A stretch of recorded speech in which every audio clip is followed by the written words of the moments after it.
His fist landed so fast I didn't even taste the pain, just the shock. The room went silent. Forks hovered mid-air. Glasses froze halfway to lips. Before I could breathe, his hand twisted in my hair, yanking me to the ground. 68 guests watched as he dragged me across the polished floor, my brother grinning behind his new uniform, chest puffed with the rank Dad had earned for him. Nobody moved to help, not my mother, not my brother. Just whispers, quick and poisonous. He dropped me at the edge of the dining table like I was nothing. "You're an embarrassment," he spat. I didn't cry. I stood up, smoothed my dress, and memorized every face in the room. The family before the rot. I used to think my father was a hero. Medals on the wall, stories of service told in low, humble tones. He'd lift me onto his shoulders at parades.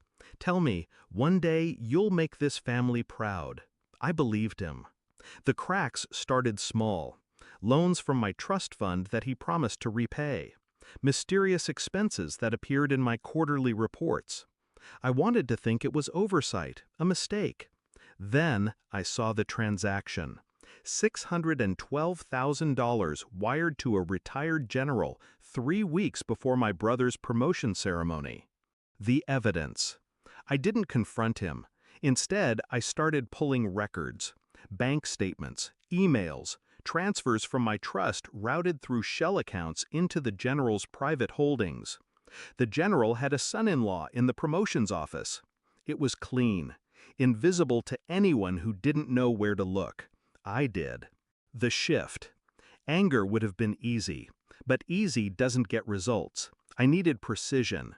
Step 1, lock down my remaining assets. Quietly transfer liquid funds into an account under my attorney's control. Step 2, build a timeline of every illegal transaction tied to my trust. Step 3, gather allies. I called an old family friend, an investigative journalist with a specialty in military corruption. Sent him everything. No commentary, no emotion, just proof. The plan. The promotion party was my stage. My father had invited every superior, every political connection he wanted to impress. He was sure the night would seal my brother's career. I made sure it sealed their fate instead. The journalist promised me one thing: give me 24 hours after the party, don't tip your hand. The party. The ballroom smelled of expensive wine and polished brass. Dad was holding court, telling stories about our family's legacy. My brother preened in his new uniform, the rank shining like a bought crown. I kept my distance, played the quiet, dutiful daughter, smiled when spoken to. Then came the punch, the dragging, his voice echoing in the silence. I didn't fight back. I let the humiliation hang in the air.